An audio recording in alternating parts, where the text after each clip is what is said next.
When Hurricane Helene swept into Florida on September 26th and into the Carolinas, millions of people lost water. I'm going to start from the top. Three, two, one. When Hurricane Helene swept into Florida September 26th and then into the Carolinas, millions of people lost water and power service. Others lost everything in landslides and floods that washed away roads, severed lines of communication, and cut off the lifelines to civilization for rural mountain people. Rescue, relief, recovery efforts, they rushed into the region, and stories of heroism and hope quickly emerged. Neighbors across North Carolina and the entire Southeast committed themselves to being part of the solution. And one of those people working hard on those front lines of rescue and relief is Ben Hooper, a member of the fire service and the operator of Ben's Backdraft BBQ, which is based in Waynesville, a town sitting just west of some of those areas hardest hit by Helene and all that rain. Ben, welcome back to the podcast. Yeah, thanks for having me. Yeah, and we're really excited to welcome you back again on the Low and Slow Barbecue Show to talk about your experience and how you've been helping, some of the things that you've been seeing during the past few weeks since that storm. A quick introduction and invitation, rather, to visit our audience. Everybody visit us at lowslowbbqshow.com. You can read recent blogs and subscribe to our barbecue newsletter, The Lowdown. It's lowslowbbqshow.com. You can also find a library of our podcast interviews with barbecue pit people and pit masters all across the Carolinas. That includes our conversation with Ben and his business, Ben's Backdraft Barbecue. We learned all about the background of his barbecue business, but again, today we're going to talk with him a little bit about how that business has fared in the wake of all that mess and catastrophe in the Carolinas. So, Ben, I'll just kind of let everybody know we're recording this on October the 23rd, so it's here about a month after the storm. Tell me a little bit about the state of everything in your business where you are today. Yeah, so we lie kind of right between. We're actually at a brand new location we just debuted this year. Again, we have obviously two food trailers that we operate out of, and then a concrete building that serves as our commissary. And where that lays is right directly in between Maggie Valley, North Carolina, and Waynesville, North Carolina. So we're right on US 19, one of the major highways going into Maggie Valley, Cherokee area. So if you've ever went to the Cherokee Casino, you've probably traveled on the road where our building lays. So that's kind of where we're at in the geolocation of everything. And I kind of feel like we're right on that western portion of where the storm hit. So, and in saying that, we were 3 inches away from getting flooded here at our building. Wow. And or let's just say a couple inches away from getting flooded. We have a very small stream behind our building here, and the water rose about 20 feet from where it lays. Normally, it's about a little stream that's about 2 feet wide, and it rose up and actually came into our parking lot and almost got in the building, and it was almost like there was this little circle that was around our stuff, and we were salvaged by the grace of God is all I can say. That's the only thing that I can definitely explain. A blessing. Yeah. Yeah, for sure. Well, so tell me kind of, I want to talk a little bit about what you got going on right now and what's coming up here in the early part of November, but give me a little bit of an understanding of what the relief and the recovery conditions are like, again, in those sort of the harder hit areas, because I know you're into the Asheville area and into the Buncombe County and that in some of your meal service now. So first, just tell me about the status of things there and how things look and how recovery is coming along. Yeah. So there's a really good resource on several social medias that have a list of towns that are open. So if you're looking to come to Western North Carolina, there are towns here in Western North Carolina that are accepting visitors, and they want you more than ever now to come visit because they've been hurting for the past 3 weeks. A simple example of those towns are, Silva, Cherokee, Waynesville, essentially anything west of Waynesville is semi okay. I don't want to speak for all of the western part of North Carolina, but it kind of seems that is where the storm started to slow down. It looks like where it started to dump the heaviest amount of rain, and there are some extremely hard hit areas, and a list of those are Asheville obviously got hit really hard. Burnsville, Black Mountain, Swannanoa, Spruce Pine. Um, those towns are not open, Mm. and it's going to be a huge effort to even get those towns to the point of being able to operate on a normal schedule for the normal residents. So just please be mindful of that. Anyway, we served as kind of a hub here in Waynesville. We lost power for about 2 hours Mm-hmm, mm-hmm. after the storm, which was in the grand scheme of things was actually really good. In my personal residence, we lost power for about a week. And even on that side, we were really lucky. We live on a hill. We were very, very lucky. So Waynesville did get hit pretty hard with flooding. Waynesville itself didn't get hit as bad with mudslides, but there were a couple towns here in Haywood County that got hit with mudslides. One example is Maggie Valley. There were several Mm-hmm. mudslides in the surrounding areas, and but yeah, that's kind of the grand scheme of things of how it went in Waynesville. There's some pretty severe Mm-hmm. flooding.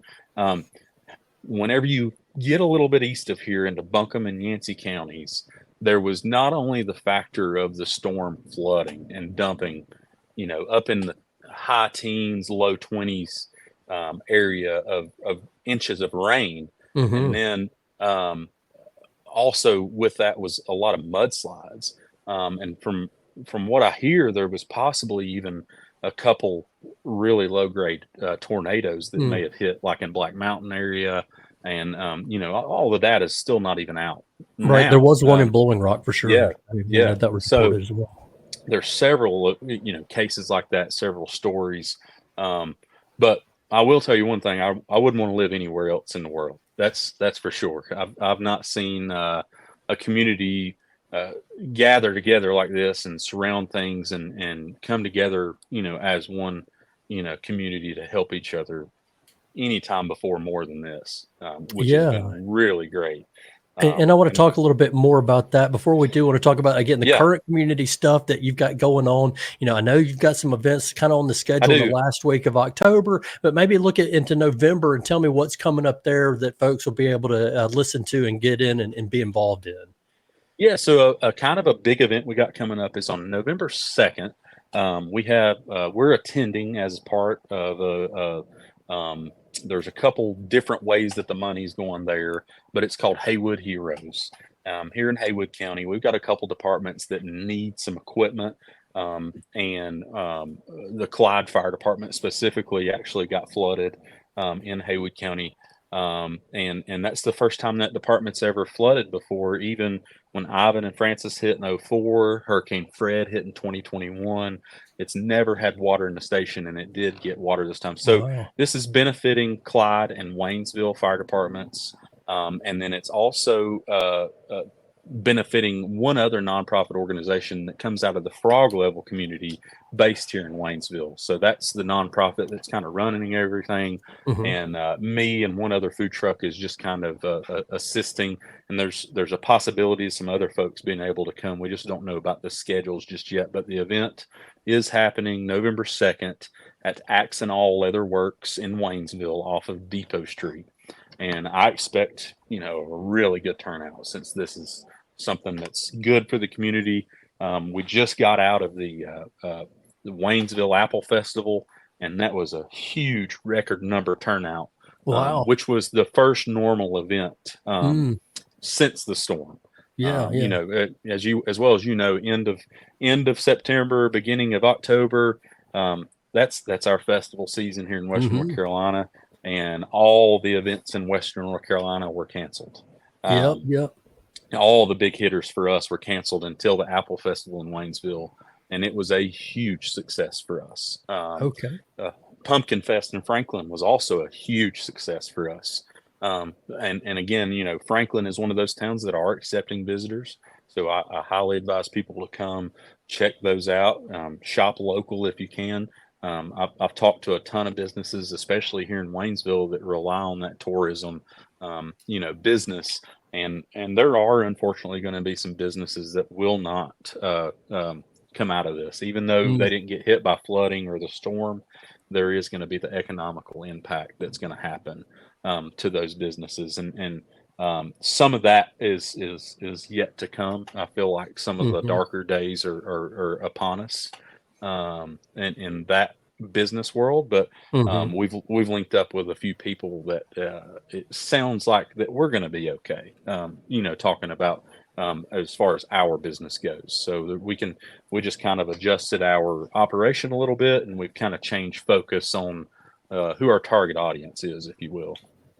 Okay, let's talk about that here just a little more. Obviously, as you mentioned, just kind of recap what you said. It's peak leaf season around this part of the Carolinas, and certainly in your area, this is the time when everybody traditionally ride the Blue Ridge Parkway and visit all those festivals, really from Boone and the high country around West Jefferson all the way down into Cherokee and that part of the state. Always definitely dependent on that tourism. So it's great to hear, like you mentioned, Dillsboro and Waynesville and Franklin and Cashers and Highlands and all those places out west that traditionally are relying on your tourism definitely need it more than ever. So I know that that's a great way for folks to respond as they can support, as they have been so neighborly during all this disaster time. I know that you've spoke about there, but Ben, tell me a little bit about how you've responded to that. And let's go back to what you were saying, how your business is adjusting to that. But then, after that, I want to get into some of the relief efforts that you've been part of. So how have you guys adjusted, since this curveball has been thrown to all the Carolinas? Yeah, so I kind of went into it as the mindset of the Waffle House method, is what I call it. Okay. Waffle House never closes. Right. It's one of those places, in Florida, they look at Waffle House, they don't watch the weather. If Waffle House closes, they probably get out of the area. Sure. And to be honest with you, I don't even know if Waffle House here ever closed. I would assume they did, because we didn't have power in certain places for several days. But right. Nonetheless, Thursday before the storm, we were one of the only places that was open, and we had a line for probably 6 hours here, Wow. which is very abnormal. We did about 600% more business on that Thursday just because we were open. And this was before the storm even hit. Before the storm, it was raining. Right.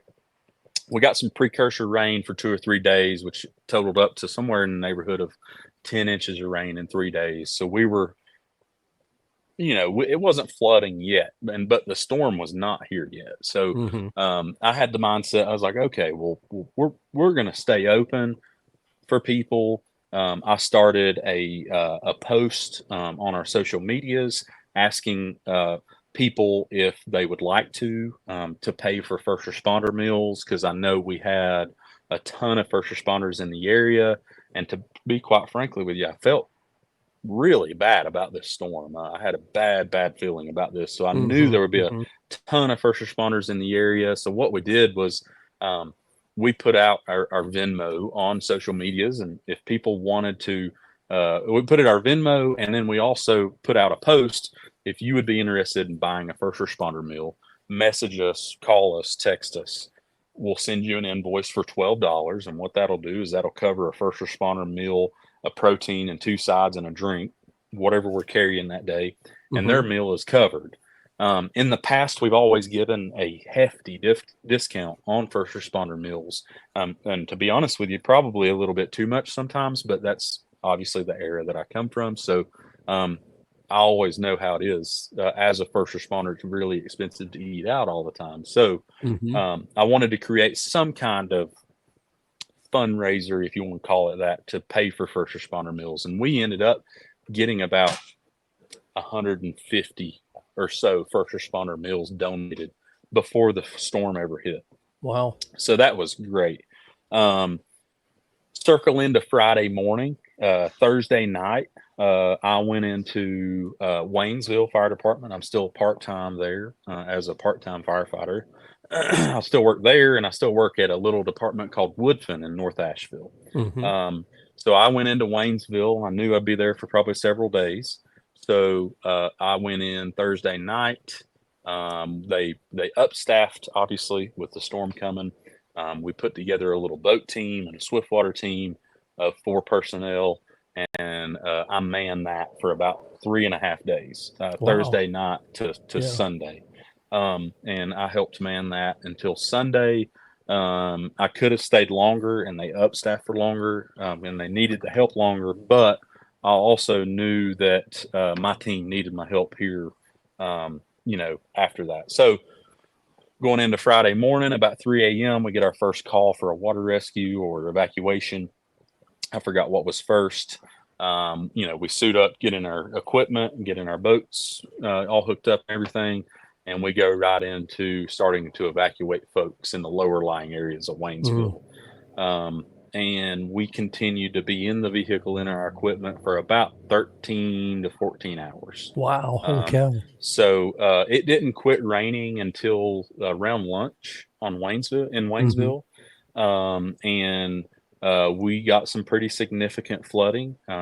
Our team was responsible for, let's see, one swiftwater rescue in the Allens Creek community, and we had the help of the Raleigh Fire Department Task Force 8.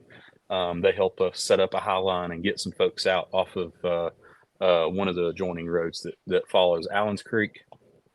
And then obviously the calls started really ringing in at that time period, and that was about 5 a.m. I guess.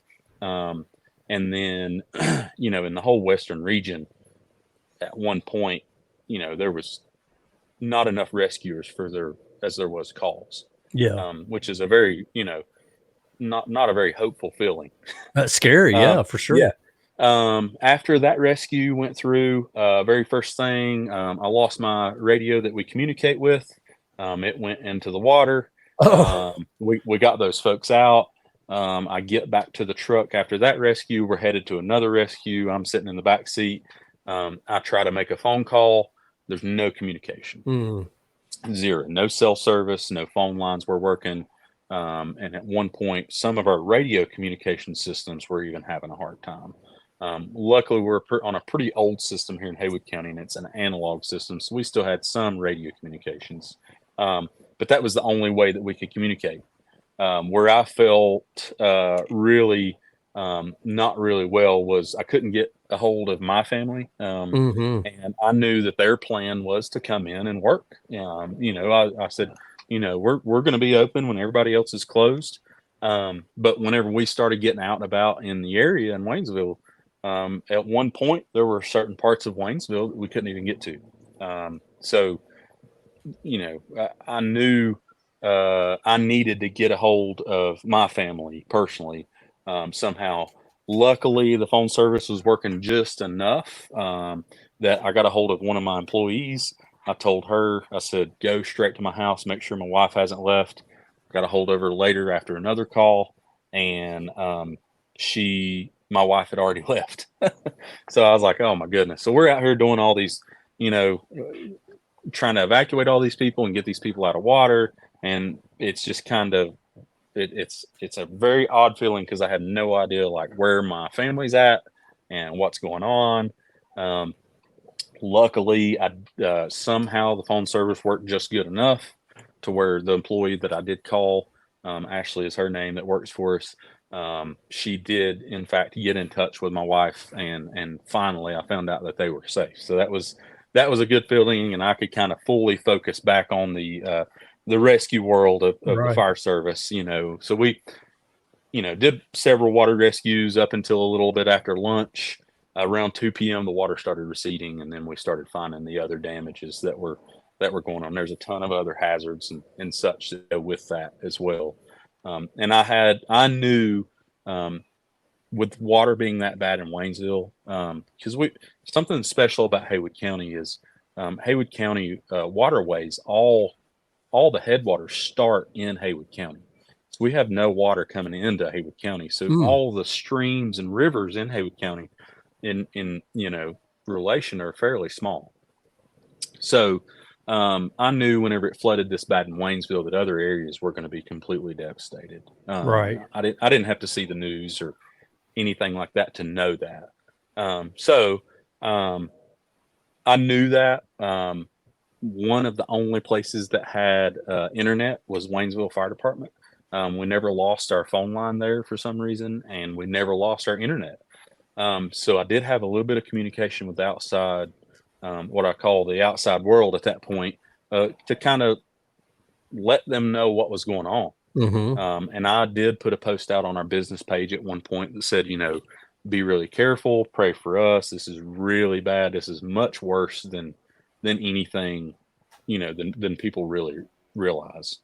So anyway, we go through several more days of you know figuring out what's going on and the damage and kind of investigation, and then we get into Sunday, and we kind of go back into and this whole time we kind of back up a little bit to Friday.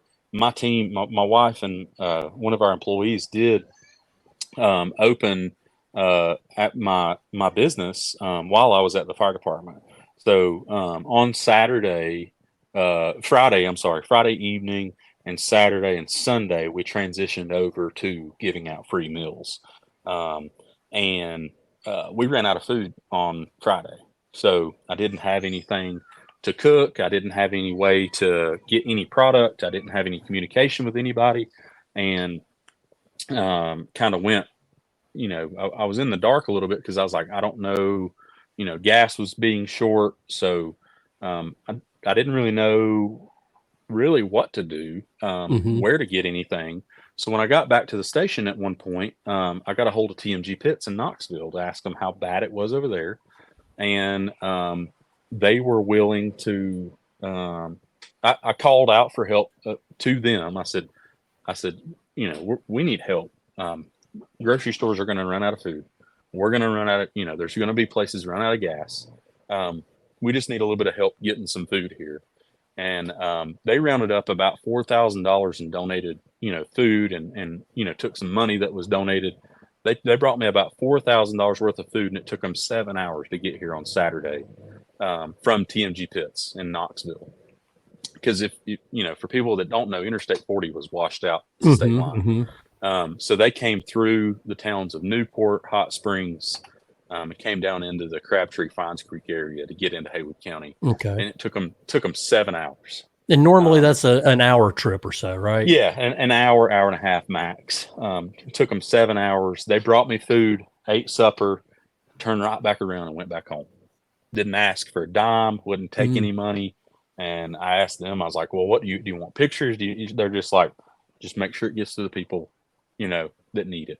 So we continued to hand out food, and we got, there was people coming up that were willing to pay, and I told them just to pay whatever they wanted to. And we would put that pot into the next day. I go into my church on Sunday and kind of tell them what's going on from the first responder standpoint, and kind of tell them what's going on, because there was no communication from the county or emergency management at this point. People showed up to church like it was, they knew that it was a devastating storm.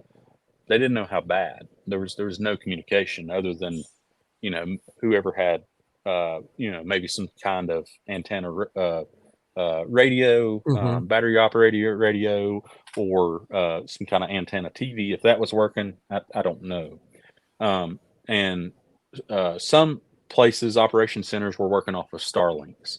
Um, and there's a bunch of numbers on how many people didn't have power and this, that, and the other. So um, we continued to give out food until essentially we ran out of money throughout the week. And then we hooked up with, I was in contact with Operation Barbecue Relief. They were trying to get me some stuff, but as well as Waynesville wasn't really hit as bad Mm-hmm. as some other areas. So I think they ended up in Asheville and Hendersonville. Yep. So that was one contact that I had, and I did reach out to World Central Kitchen at one point, and I think they ended up going to the casino.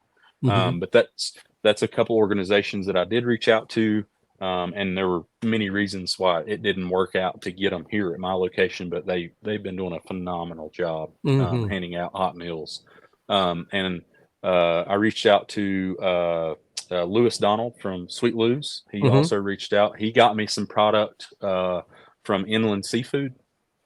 They got me some chicken stock and a bunch Yeah. of Wow. burgers donated. And then there's been a ton of money that's been donated to us, probably totaling up towards the $10,000 mark or so that's been donated strictly just to us, on top of the donated food. And I would say we're well into the thousands of meals donated. I have no idea.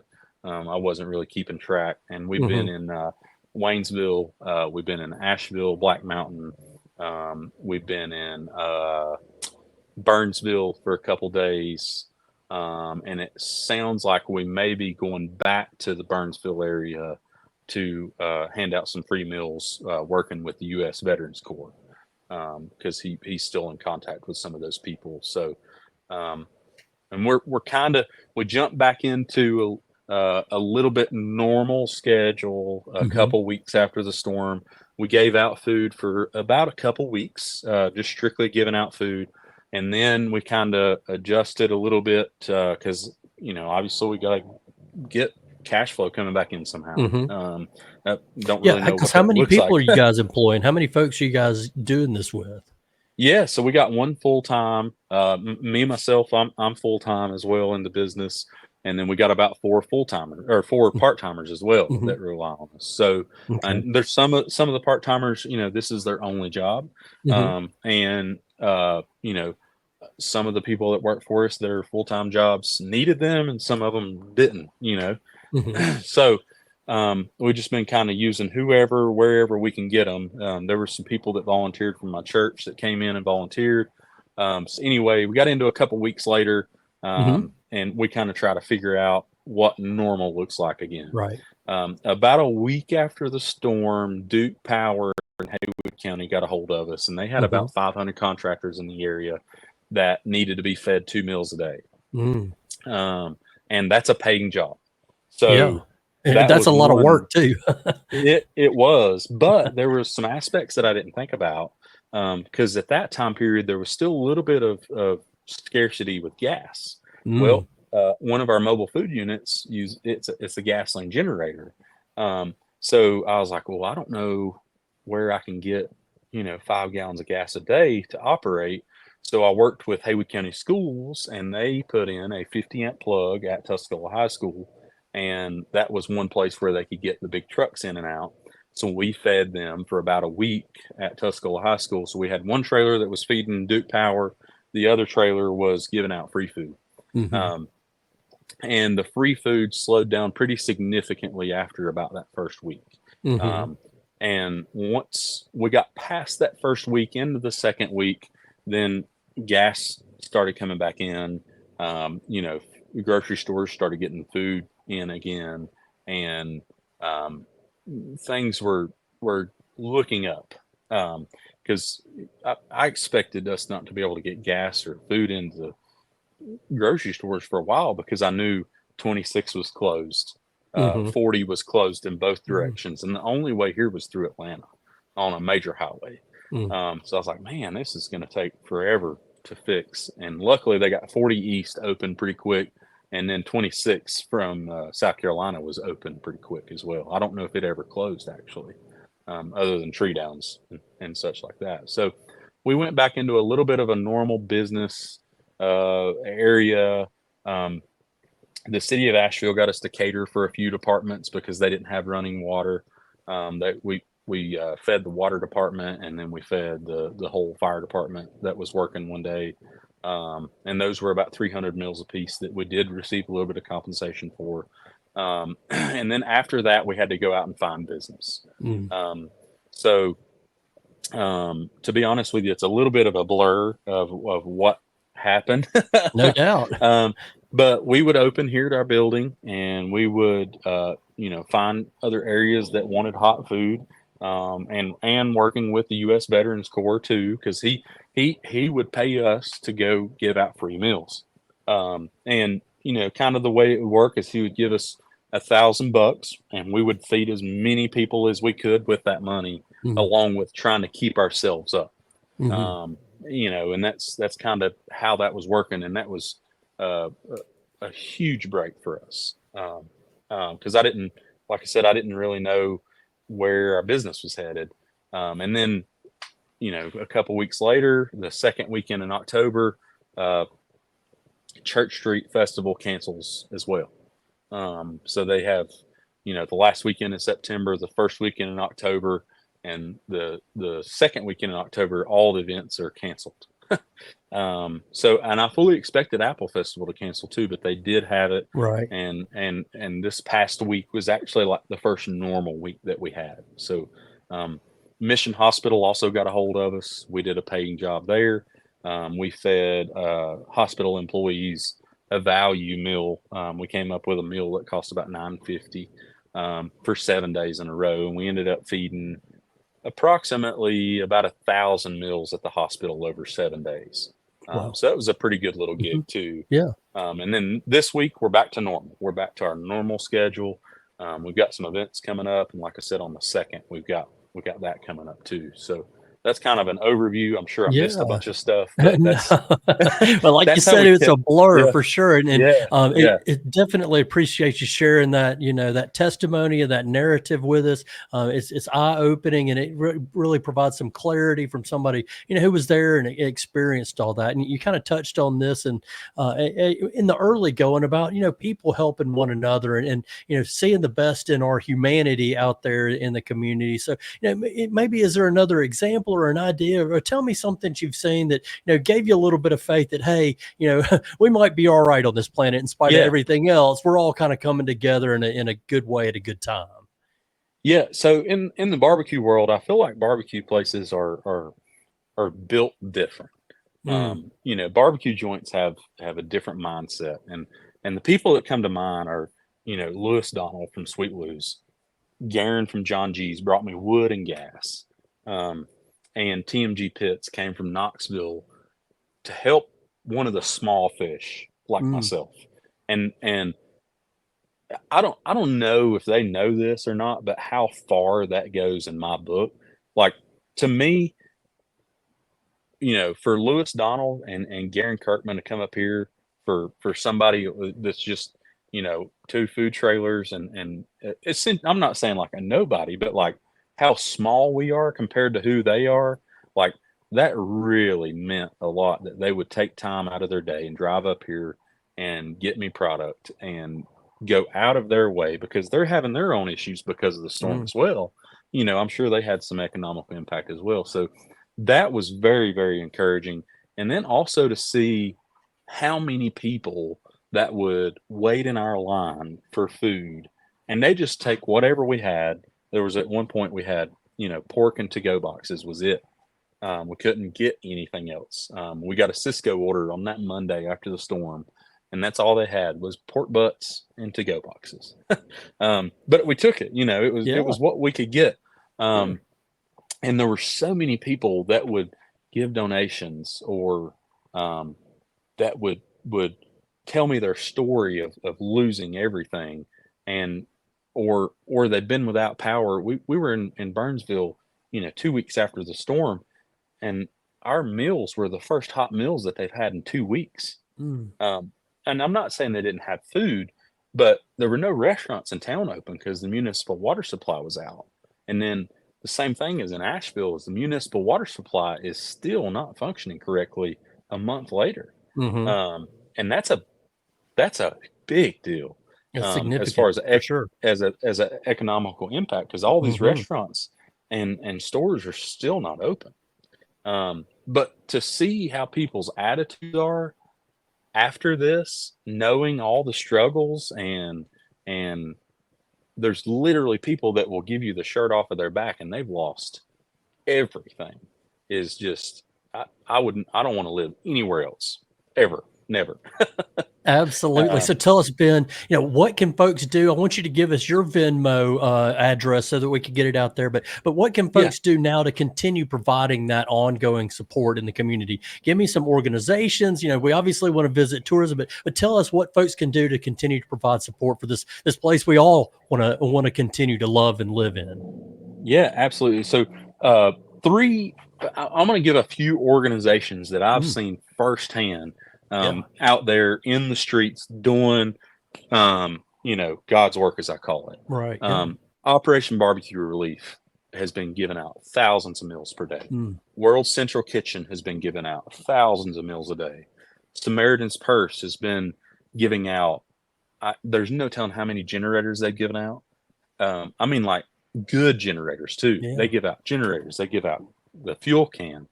Like literally the only thing you have to do is purchase gas, or they'll give you a full propane cylinder to operate it with. And they've even provided a solar generator too. So Samaritan's Purse is a huge one that's been giving out stuff too. There's a emergency RV supply. I can't think of the exact name, but it's emergency RV. They've been giving out used or slightly used campers and RVs to folks that have lost everything.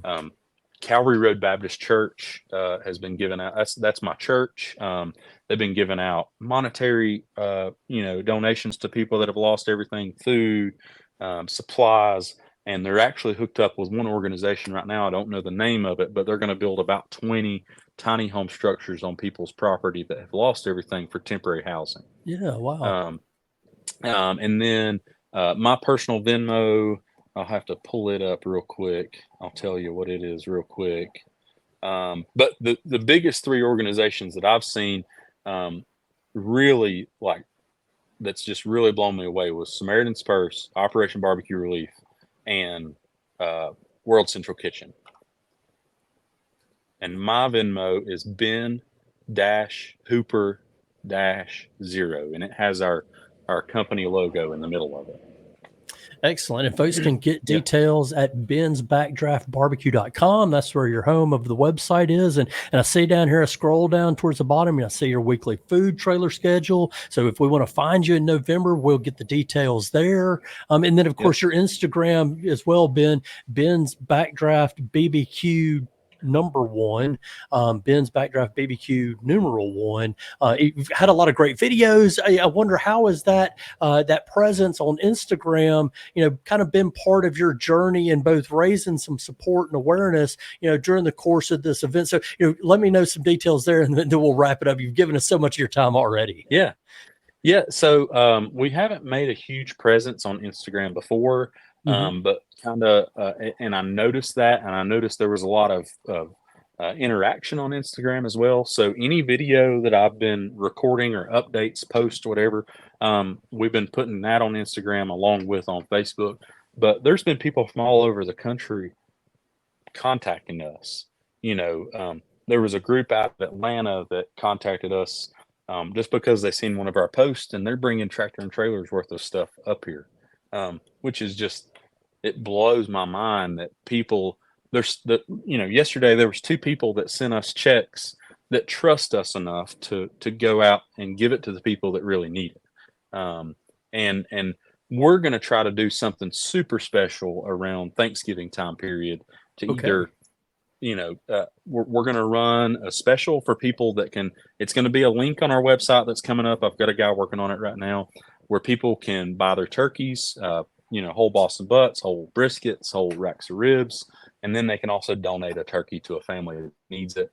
And then I also want to do something super special for a firefighter family of mine from Asheville that did lose their house in all of this. We're going to try to do some type of fundraising organization for them. They do have insurance, but there's going to be things that cost money because they also had a landslide as well that's not covered. So we're going to do something for them very special coming up soon. We just don't know what yet, so I don't want to announce that. Understand. But yeah, that's what we're doing and what our focus is now. We're going to try to get back to normal, do some Christmas parties. If you want us to cater your Christmas party, call us, email us, get on the website, all that jazz. Hey, Ben, that's great. Thanks so much again. And thanks for sharing that time with us. Again, it's bensbackdraftbbq.com, or find him on Instagram at bensbackdraftbbq #1. Thanks so much for taking this time with us and sharing your story, Ben. Absolutely. Thanks for having me. You've been listening to the Low and Slow Barbecue Show on the Mesh.tv network of podcasts. Be sure to visit us online at lowslowbbqshow.com.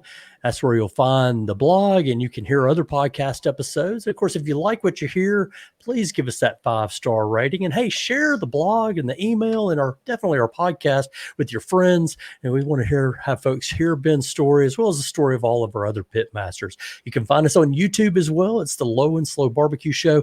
We've got videos there of all of our interviews. Remember, visit it all, lowslowbbqshow.com, and subscribe to the Lowdown newsletter. We'll send you the latest podcasts, blogs, recipes.